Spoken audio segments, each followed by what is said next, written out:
Vocês ao que Deus colocou no meu coração. E o tema da minha mensagem é um assunto que interessa a todos. Um assunto que é pertinente a todos. É importante nós entendermos que há dois momentos que Deus não compartilha com ninguém. O momento de nossa chegada nesse mundo, Deus não compartilha com ninguém. Ninguém sabe o momento em que você chegou. As pessoas sabem que você chegou depois de alguns dias, às vezes depois de alguns meses. Elas pensam até que você chegou quando saiu do ventre, quando você nasceu, mas na verdade, quando você nasceu, você já tinha chegado a este mundo há muito tempo. Sua mãe nem sabia. Por mais que utilize-se de meios para auxiliar a fecundação, o médico nunca sabe se deu certo, porque nenhum homem decide se você chega nesse mundo ou não. Quem decide é Deus.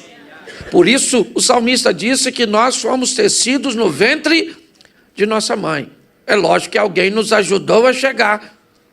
Às vezes, a nossa mãe, um médico, uma parteira.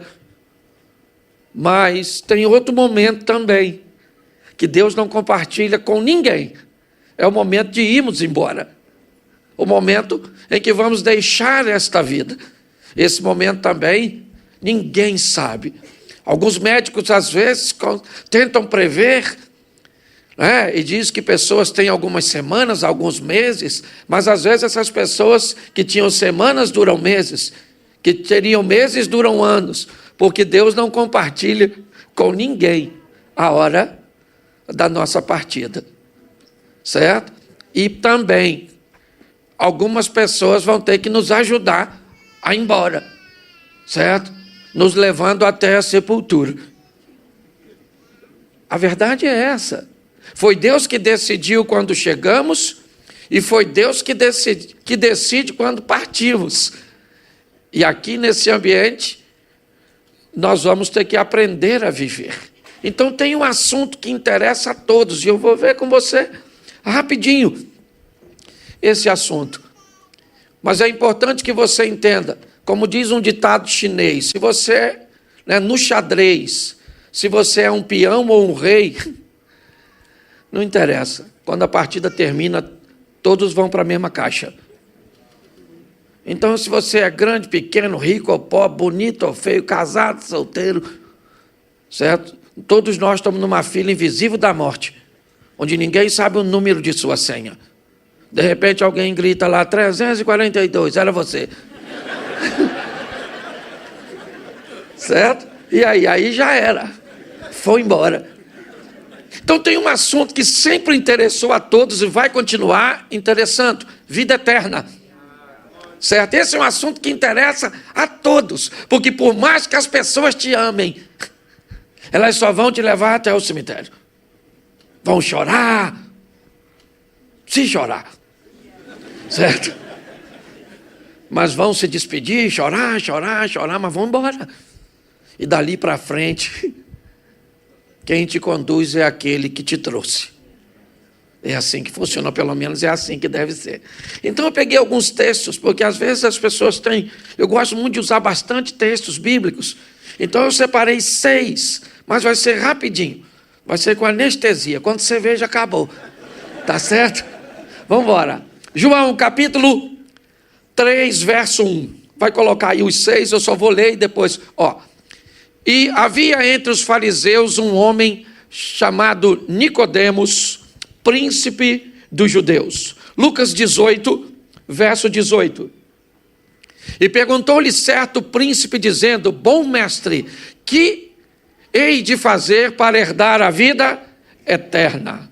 Verso 3, Lucas 19, 3. Está aí, E procurava ver quem era Jesus e não podia por causa da multidão, porque era de pequena estatura. João 4, verso 20. Nossos pais adoravam nesses montes, e vós dizeis que é em Jerusalém o lugar que se deve adorar. Lucas 17, 12. Isso. E entrando numa certa aldeia, saíram ao encontro 10 leprosos, os quais pararam de longe. E o último verso, Lucas 23, 42. E disse-lhe Jesus, e disse a Jesus: Senhor, lembra-te de mim quando vieres em teu reino. Feche os seus olhos agora. Senhor nosso Deus e Pai, em nome de Jesus, eis aqui a tua palavra. Continua falando conosco e usa-me como um canal de bênção nesta hora, pelo poder do nome de Jesus, que sejam quebradas todas as resistências. E em nome de Jesus, que o teu Espírito fale ao nosso coração. Em nome de Jesus, você pode dizer amém? Amém. Isso. Eu li para você 6 textos. Aliás, vale a pena você dar uma olhada nesses textos assim que você chegar em casa. Vou falar deles rapidinho, de forma bem superficial, só para que você entenda. O primeiro texto narra a história de um cego. Seu nome, Bartimeu. Bartimeu era um cego de nascença que nunca perdeu a esperança da vida. Bartimeu era um camarada articulado que sabia que se tinha visão ou não, se nasceu cego ou não, por que nasceu cego ou não, por que enfrenta isso ou não, isso não vem ao caso. Nós viemos a este mundo para lutar e sabemos disso. E vamos lutar e pronto. O Bartimeu é um cara que vai para onde as coisas estão acontecendo. Ele é um estrategista. Ele mora em Jericó, então ele vai ficar na saída da cidade de Jericó, no caminho que as pessoas vão usar para ir até Jerusalém, para adoração. Pessoas piedosas vão passar por ali, pessoas que estão levando consigo seus recursos para passar alguns dias lá. Então ele sabe que pode tirar dessas pessoas alguma coisa, um donativo, algo que dê para ele um paliativo, para que ele consiga viver, certo? Então é isso. Ele espera viver, algo assim. Por quê? Porque a maioria das pessoas estão sempre esperando. Quando nós olhamos para o texto, certo? Que eu li primeiro, a história se repete. E é por ela que eu quero começar. O texto diz que havia um homem, ele era um príncipe entre os judeus. Seu nome é Nicodemos. Ele era um indivíduo que estava vendo algumas coisas acontecerem e ele estava muito confuso. Ele via Jesus fazer determinadas coisas, mas o ambiente que ele frequentava era um ambiente que dizia o contrário de tudo aquilo que ele estava vendo. Então ele vai procurar Jesus de noite. Ele tem medo, certo? De ser descoberto por aqueles seus correligionários, seus amigos. E para lá vai ele procurar Jesus. Esse texto é um texto tão particular que só João é que narra. Então, para mim, Jesus só conversou isso com João, que era muito íntimo. Jesus falou com João: João, imagino eu, rapaz, você não vai acreditar. Quem veio me procurar? O Nico. Nico esteve aqui de noite, me chamando de mestre, confuso, falei mesmo para ele: vai nascer de novo, Nico. Ele não entendeu nada, e olha que o cara era mestre. Então eu imagino a intimidade do João, porque João se considerava muito íntimo, certo? Tem gente até que diz que ele era o discípulo que Jesus mais... Isso, Jesus nunca falou isso, mas o João falou. Porque quem escreveu que João era o discípulo que Jesus mais amava foi o João. Talvez esse seja um bom exemplo que a Bíblia está mostrando, que as pessoas vão te ver como você se vê. As pessoas vão te valorizar como você se valoriza. Elas vão te respeitar como você se respeita. É assim que funciona. Mas ele estava confuso, sim ou não? E foi falar com Jesus. E Jesus disse para ele: se tu está a fim de entrar no reino de Deus, necessário vos é nascer de novo. Porque o cara era um príncipe, mas não queria ir para o inferno. Alguém quer? Se quiser, levante a mão. Pois é. O versículo, ou o segundo texto, novamente é um príncipe, agora um rapaz novo. Dizem que ele era o jovem rico, certo? Ele vai procurar Jesus e ele vai falar com Jesus: o que hei de fazer para herdar a vida eterna? Note que o assunto é o mesmo. Jesus disse: conhece os mandamentos? Ele falou: desde garoto, certo? e obedeço. Jesus falou, então te falta uma coisa. Olha, uma coisa só, olha que menino bom. Quantas coisas faltam para tu? O menino só faltava uma. Jesus disse, vai, vende tudo que tu tens, dá aos pobres, terás um tesouro no céu, depois você vem e me segue. Ele falou, Iê! Não gostei, vou embora. Esse é um texto bem interessante. Ele quer saber sobre a vida eterna, mas não está afim muito de ouvir sobre vida eterna. Certo? Normalmente são aquelas pessoas que ao invés de mudar de postura, muda de igreja. Certo? Ao invés de mudar de conduta, muda de relacionamento, porque aquele relacionamento não é. Porque é muito mais fácil mudar, certo? De lugar do que mudar de postura. Então essa é a história desse garoto, que aliás estava num sistema bem legal. No Velho Testamento bastava obedecer e estava tudo certo. O que ele não está entendendo é que o modelo mudou, mas ele queria entrar no céu, porque todo mundo quer. Tá certo? O terceiro era o Zaqueu. Aquele cara que subiu na árvore, lembra? Lá Lucas 19. Também Jericó, a mesma cidade do Bartimeu. Ele queria ver Jesus, mas não podia, sabe? E aí Jesus vai lá e fala com ele, ô Zaqueu, desce depressa que eu vou lá na sua casa hoje. Jesus entra na casa do Zaqueu e diz, hoje veio salvação a esta. Ele era rico. Igualzinho o jovem anterior, certo? Presta atenção, jovem rico, velho rico. Jovem rico, velho rico. Ok? O problema não está na riqueza, está na imaturidade de quem tem. Entendeu? O jovem rico se lascou. Pode falar lascou aqui, se eu falar alguma palavra errada, eu fico com medo. Certo? Se eu falar alguma palavra, me corrige imediatamente. Certo? Então, olha só, é mais fácil passar um camelo no fundo de uma agulha do que um rico entrar no reino de Lucas 18, jovem rico. Lucas 19, velho rico. Hoje veio a salvação a essa casa. Porque a história é sempre a partida. É sempre a hora de ir embora. É assim que funciona. João 4, Jesus vai conversar com a mulher, a tal da samaritana, que o assunto também é o mesmo. Certo? A mulher estava procurando felicidade, estava procurando, certo, se tornar completa. Então, Jesus encontra-se com ela e diz, eu vou fazer em você, certo, uma fonte que salte. Mas ela está confusa. Ela está dizendo, nossos pais adoravam nesses montes, vocês dizem que o local é Jerusalém, e como é que funciona tudo isso? Quando nós olhamos para Lucas, capítulo 17, nós vemos a história dos 10 leprosos. Eles procuravam a mesma coisa, ser curado da lepra. Os 10 vão embora e apenas um retorna.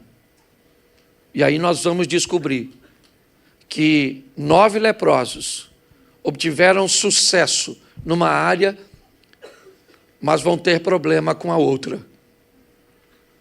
Receberam a bênção de serem curados, mas vão ter problema quando o assunto for salvação.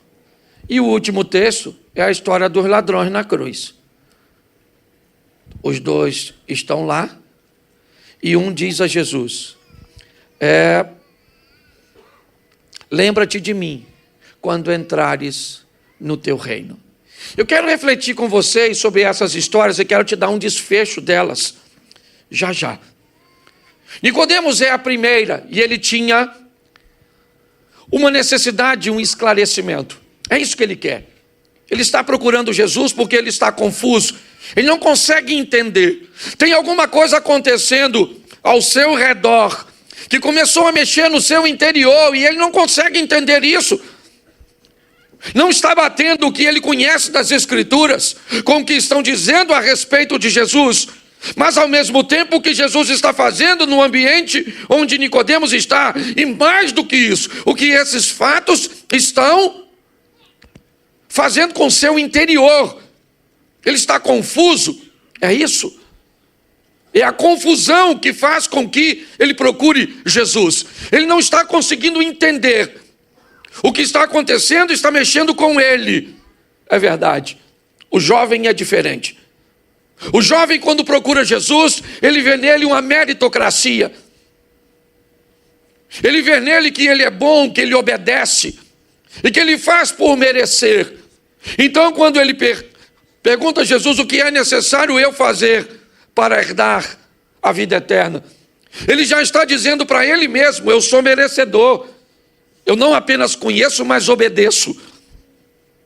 O pensamento do jovem é esse: eu mereço, eu sou tão bom, eu nem frequento a igreja. Eu sou muito melhor do que muitas pessoas que às vezes frequentam. Ele olha para si e vê em si um direito de herdar a vida eterna, mas ele não tem certeza. E ele acha que esse assunto é muito sério. Então ele procura Jesus para saber o que Jesus acha a respeito da situação dele. Então ele diz: bom mestre. Na verdade, ele não está chamando Jesus de bom. Ele está querendo apenas dizer: eu sou tão bom quanto o Senhor, porque eu também obedeço. Mas quando Jesus diz: não há ninguém bom, nem eu, só Deus, Jesus não está falando de si, está falando do jovem. Se você pensa que você é bom para entrar no reino que eu vim trazer, você vai precisar se confrontar com aquilo que você sabe. Seus méritos.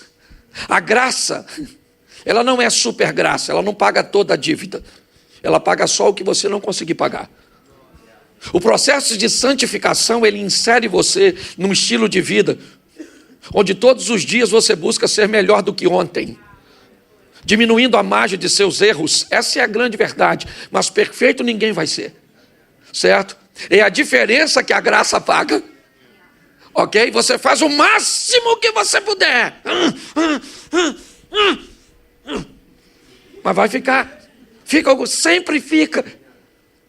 Você olha a história. Todo mundo pegou aquela dona lá pelada, aquela lá de João 8, no flagrante, que a dona estava adulterando. Eu acho que nem deixaram ela se vestir direito. Estão levando ela, cada um com a pedra na mão, porque crente é bom na pedrada. Vamos lá, tacar a pedra na dona, pedra na dona. Eu imagino ela indo, coitada, sendo exposta à sua nudez, ou um pouco de sua nudez. O homem deixou ela sozinha. E lá vai ela. Eu imagino os adolescentes olhando e falando: gente, uma dona tão boa. Para que tacar pedra nela? Eu imagino as mulheres ali perto: taca a pedra nessa ladra mesmo, de homem. Eu imagino os homens lá também olhando, dizendo: eu prefiro nem me meter nisso, não é verdade? Eu imagino os velhinhos olhando e dizem: taca a pedra mesmo, a gente não faz mais nada, não é verdade? Então cada um tem uma visão a respeito da situação. Mas o importante é que essa mulher está indo para a morte, sim ou não? E tem razão para apedrejá-la, ela sabia. Certo? É assim, todo mundo com a pedrinha na mão, pronto para dar uma pedrada. Mas quem é que está lá no templo? Jesus, o chefe dos crentes. Chegaram, falou: a gente pode tacar pedra nela? Jesus falou: só se não tiver pecado. E agora? Quem é que está? Ficou só Jesus e a mulher, até os discípulos foram embora, pode notar. Eu imagino a mulher cheia de orgulho. Jesus levanta e diz: ué, mulher, onde estão os teus acusadores? Ninguém te condenou? Ela disse: ninguém, Senhor. Ninguém tem condições de me dar uma pedrada, porque todo mundo tem pecado. Eu imagino Jesus.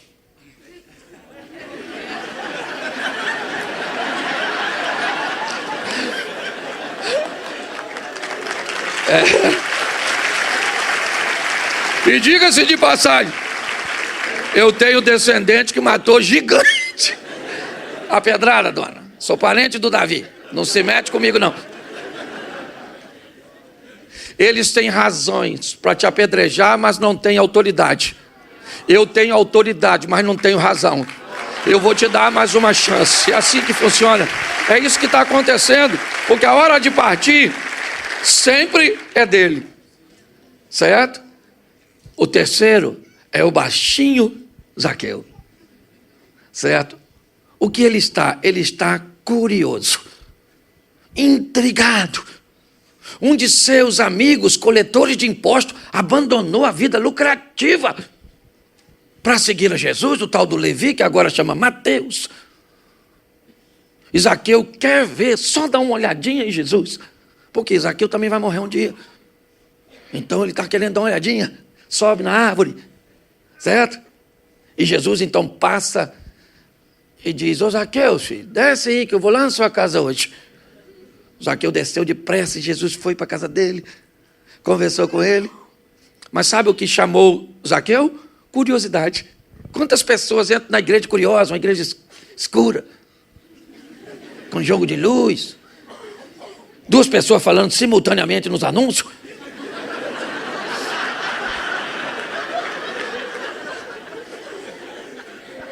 É bem legal, bem legal, bem legal. Essa dinâmica é extraordinária, certo? Curioso.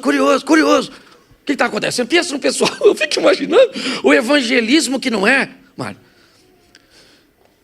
Aquela fila lá fora, se eu não viesse aqui, eu tinha vindo. Porque só a fila lá fora já desperta a curiosidade do que está acontecendo aqui dentro. É ou não é? Se fosse no Brasil, seria uma Bolsa Família, alguma coisa assim. Algum ambiente de assistência. Mas é fantástico, curiosidade, porque os curiosos também vão morrer. Aqueles que acham que merecem também vão, certo? O próximo é a samaritana. A samaritana deseja ser feliz, é isso que ela quer e pronto. Ela está em busca disso. É assim que vai acontecer para ela. Um conflito teológico. Nossos pais adoravam nesses montes, vocês dizem que é em Jerusalém. Eu estou confuso. Jesus disse: ora vem que nem nesses montes, nem em Jerusalém adorareis o Pai, porque o Pai está buscando verdadeiros adoradores que o adorem em espírito. É assim que funciona. Agora, nós temos os leprosos. E o que eles querem? Eles querem algo imediato e superficial. É isso que eles querem. Eles estão tão preocupados com a morte física que não são capazes de enxergar nada além disso, a não ser um. Um consegue mesmo diante do caos, porque eles têm uma preocupação, ninguém pode fazer nada por eles. Eles são excluídos por causa da lepra. Então eles vão procurar Jesus, não se aproximam, é verdade. E o que eles querem? Eles querem algo imediato. É só isso, porém superficial. Eles esquecem que, ao curar a lepra deles, não estão livrando-os da morte, estão apenas prolongando sua vida. Esse dia eu encontrei uma moça que diz: eu sou muito grata ao médico que me livrou da morte. Eu falei: o médico não te livrou da morte, ele só prolongou sua vida. Um dia você vai ter que encontrar com a morte, certo? Que até quem ressuscitou morreu de novo. Lembra do Lázaro? O Lázaro, alguém já encontrou com Lázaro quando foi em Israel, em Betânia? Não, Lázaro morreu, certo? Mas tinha algo que era mais do que a cura. Você precisa da cura, beleza, você precisa da cura. E talvez a necessidade da cura, a necessidade da solução de um problema te trouxe. Não tem problema nenhum, certo? O problema é que mesmo que você seja curado, eu te dou uma notícia ruim, você vai morrer. Entendeu? E quem é que morre primeiro? Os bons. É por isso que eu não aconselho casar com viúvo. Deixa viúvo para casar com viúvo, porque cada um já matou um, não é verdade? Então, é uma brincadeira, tá?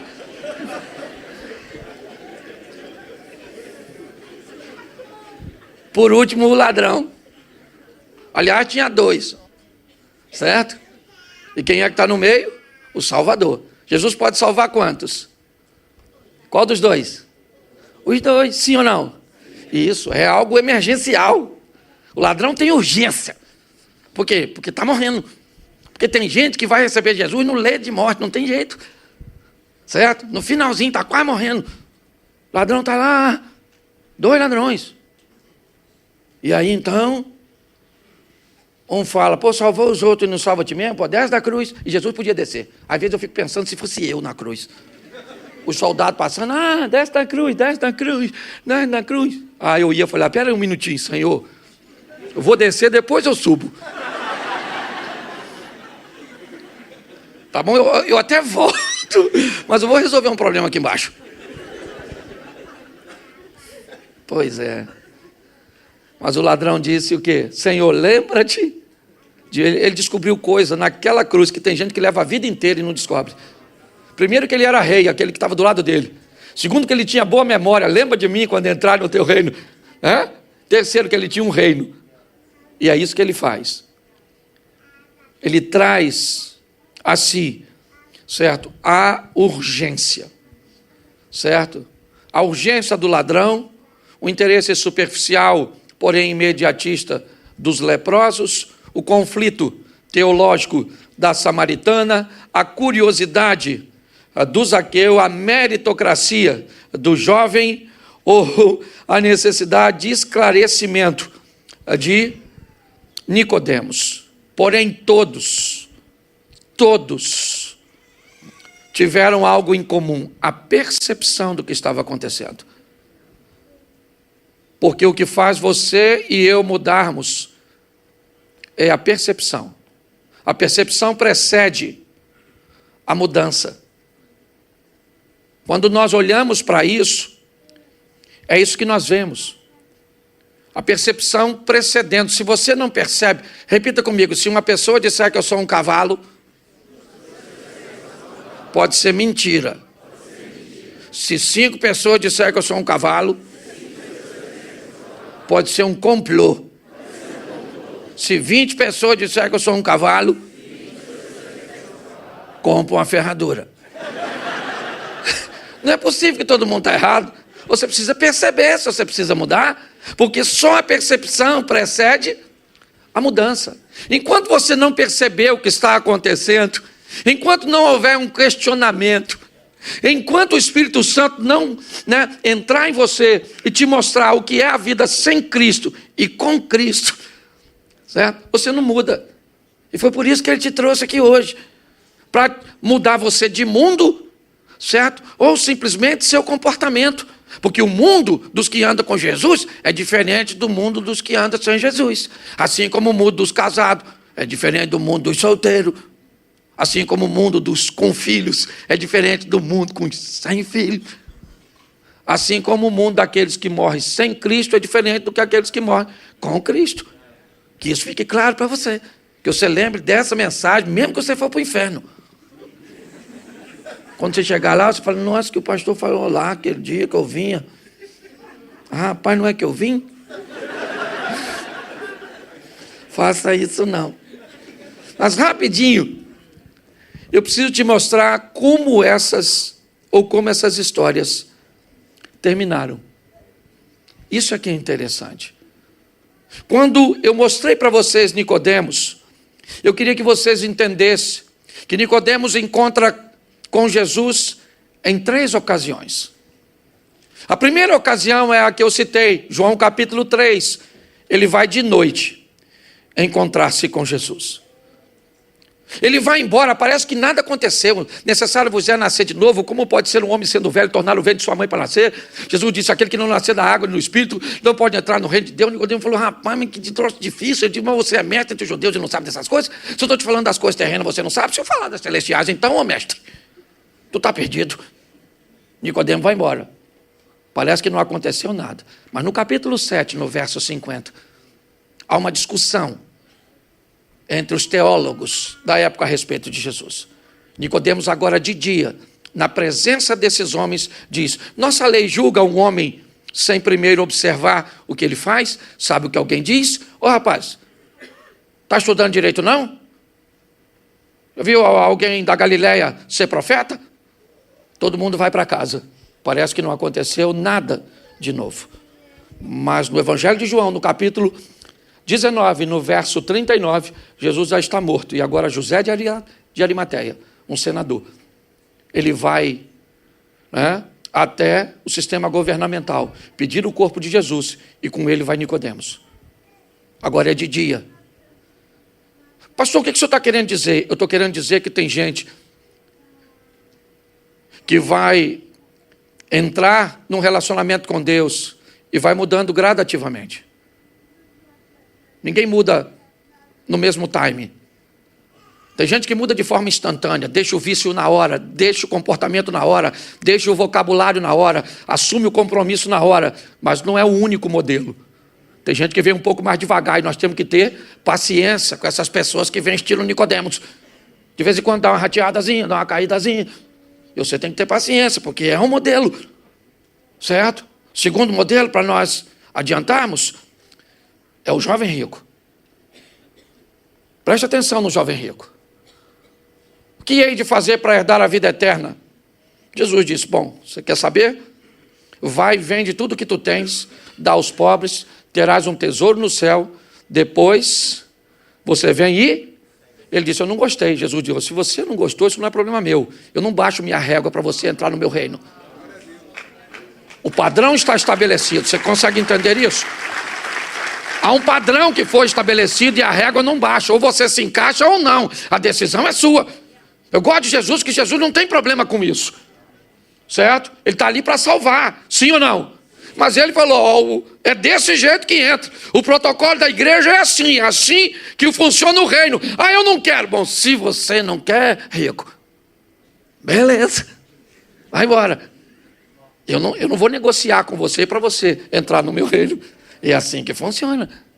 Respeite a escolha dos outros, ou vai sofrer pra caramba nessa vida. Nunca deixe de orar, nunca deixe de evangelizar. Não desista de ninguém. Que isso fique claro. Não é isso que eu estou dizendo, certo? Mas é importante nós entendermos o que está acontecendo aqui. O cara disse, não quero. Jesus falou, beleza. Vamos embora, rapaziada. Vamos embora. Você está rindo, mas o assunto é sério. Tá certo? Agora, o terceiro já é o Zaqueu, que também era rico. Jesus entra na casa dele e qual é o desfecho? Hoje veio salvação a esta, porque não tem problema. Gente, deixa eu falar uma coisa para você. Não, o Abraão era rico. Abraão era rico? O Isaac era rico? O Jacó era rico? O Jó era rico? Davi era rico? Salomão rico? E na nossa vida nós vamos se lascar? Então eu não estou falando sobre contra a prosperidade, não. Nós só temos que entender uma coisa. É importante que você tenha o recurso e não que o recurso tenha você. Aprenda uma coisa, não tem nenhum problema com o crescimento individual, mas o propósito não é o individual, é o coletivo. É sempre o reino, a nação, a igreja, o povo. Não tem nada a ver com você nem comigo, é com o povo. Quanto mais vida você transforma, mais benefício você tem. É assim que funciona. Entendeu? A Bíblia diz que aquele que tentar ganhar a sua vida, perde, mas aquele que perder a sua vida, esse encontra. Então, o desfecho da história do rico, eu preciso dizer isso, porque tem gente que desequilibra esse negócio. Parece que é uma permuta, que adianta o homem ganhar o mundo inteiro e perder a sua alma. Então quer dizer que é uma permuta. Ou eu ganho dinheiro ou perco a alma. Espera aí, dá para ganhar os dois. Oxi. Vamos lá? A samaritana, eu gosto dessa dona. Uma dona modernérrima. Ela era influência. Um comportamento. Todo mundo sabia quem ela era, os motivos, não veio o caso. Quem é a dona? A dona cheia de homem.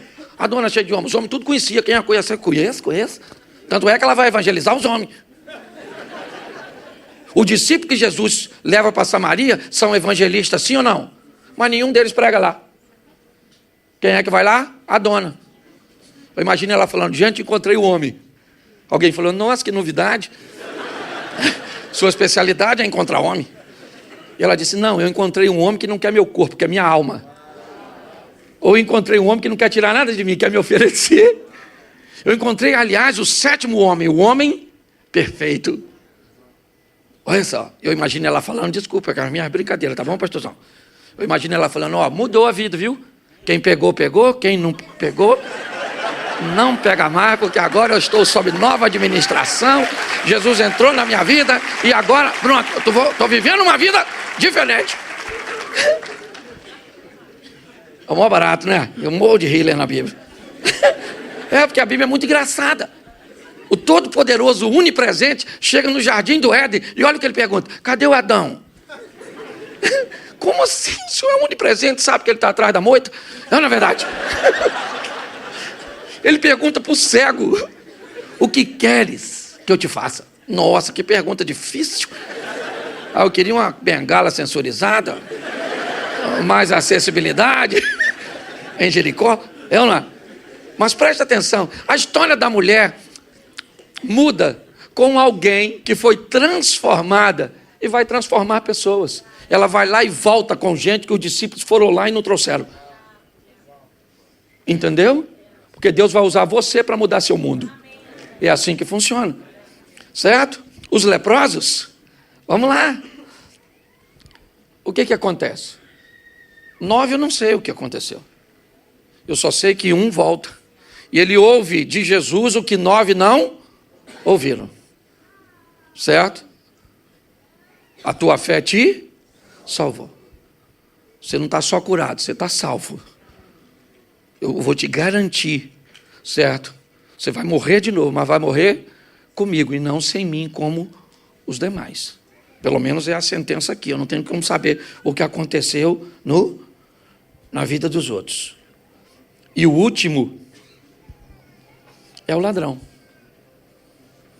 Aquele que vai receber em caráter de urgência. Ele não se batizou, não foi ofertante, não foi dizimista. Não. Pastor, o que o senhor quer com tudo isso? Primeiro, eu gostaria que você gostasse das histórias, para que você lesse depois. Mas eu queria te lembrar que as histórias são legais, mas elas não são a sua. Essas foram as histórias deles. Segunda coisa, é que todos citados aqui já morreram. A terceira é que hoje eu estou falando da sua história, da minha história. É a nossa história que está valendo. Um texto do Velho Testamento, Deuteronômio 30, 19. Os céus e a terra. Tomo hoje, não é ontem, não é amanhã. Os céus e a terra tomo hoje por testemunhas contra vós, que eu tenho te proposto a vida e a morte, a bênção e a maldição. Escolhe, pois, a vida para que vivas tu e a tua descendência. Note que Deus é tão bom que Ele dá uma questão de múltipla escolha. Estou te propondo vida e morte, bênção e maldição, mas para você não errar, já vou te dar a resposta certa. Escolhe, pois, a vida para que viva tu e a tua descendência. É importante nós entendermos que esse é um assunto que interessa a todos nós. Reino de Deus, salvação. O único mediador é Cristo. O motivo que te conduz a Ele, eu não sei. Eu sei que apesar da história de Nicodemos, do jovem, do Zaqueu, da samaritana, do leproso, do ladrão, nem sei se eles se conheciam. Eu sei que a hora deles chegou. E talvez hoje seja a sua. Eu queria que você ficasse de pés agora. E que você fechasse seus olhos. Feche seus olhos. Em nome de Jesus. Que o Espírito do Senhor te acesse. Entendendo, primeiro, que a caminhada com Cristo não é uma prova de velocidade. É uma prova de resistência. Todos os dias estarei convosco. É o que Ele disse. Porque todos os dias precisamos dEle. O momento de nossa partida, ninguém sabe. Somente Ele. Essa é uma igreja séria, onde ninguém planeja te constranger, te criar nenhum desconforto. Mas quer você esteja aqui presente, quer você esteja aí no anexo, nos assistindo pelo telão, quer você esteja em sua casa, Ele está aí com você. Então, com muito respeito, se nessa manhã Ele marcou um encontro com você, a desculpa que Ele te deu, eu não sei. Talvez sua desculpa é estar aqui por causa de um convite de um amigo. Talvez pela marca, pelo nome da igreja, Hillsong. Talvez pela seriedade do pastor Mário. Talvez pela maneira descontraída do pastor Cláudio Duarte. Talvez pelo belo louvor. Ou não sei, talvez por uma crise, por um problema, curiosidade. Eu não sei. Mas com muito respeito, se nessa manhã você quer voltar para Jesus, se nessa manhã você quer recebê-lo pela primeira vez, porque quem vai com você é Ele, porque Ele te trouxe. Se você deseja fazer isso hoje, levante sua mão agora. Eu quero orar por você. Levante sua mão bem alto. Isso, eu estou vendo 1, 2, 3, 4, 5, 6, 7, 8. Não dá para contar as mãos aqui. Lá tem gente para recebê-los também. Então você que está aí, levante sua mão. Você também faz parte desse culto. Tem gente aí que vai te dar assistência, vai te dar atenção. Me diga como procede agora, mano. Ok. Levante sua mão bem alto, você que está tomando essa decisão. Bem alto. Pai, em nome de Jesus, a Tua palavra nos diz que muitas ovelhas te pertencem, mas ainda não estão no Teu aprisco, e convém o Senhor trazê-las. E isso se cumpre nesta manhã, neste lugar. Em nome de Jesus, toma Tuas filhas, toma os Teus filhos nesta manhã. Escreve seus nomes no livro da vida, de onde jamais será retirado, pois a decisão que eles tomam aqui será trocada apenas por uma coroa de glória no Teu reino. Dê a eles o conhecimento da Tua palavra, a intimidade com o Teu Espírito, o senso de ser uma bênção na vida de outras pessoas, e de jamais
te apartar de Ti, Senhor. Nós Te damos graças nesta manhã, pelo poder do nome de Jesus. Em nome de Jesus, você pode aplaudir o Senhor, fazer barulho aí, pastorzão. Chegamos agora ao fim da nossa reunião. Espero que tenhas tido um tempo incrível. Se tomaste a decisão de seguir Jesus, nós gostávamos de te dar os parabéns e pedir-te que tu coloques agora mesmo o emoji da mão aberta no chat da plataforma onde te encontras, ou possas ir a som.pt/Jesus e contar-nos da tua decisão. Adoramos saber que tomaste essa decisão e queremos fazer vida contigo. E antes de nós terminarmos, quero fazer-te um convite muito especial. No próximo domingo, por que não escolheres estar connosco presencialmente? Podes ir às nossas redes sociais ou ao nosso website para saberes todos os detalhes acerca de horários e localizações. E esperamos por ti, porque o melhor ainda está por vir.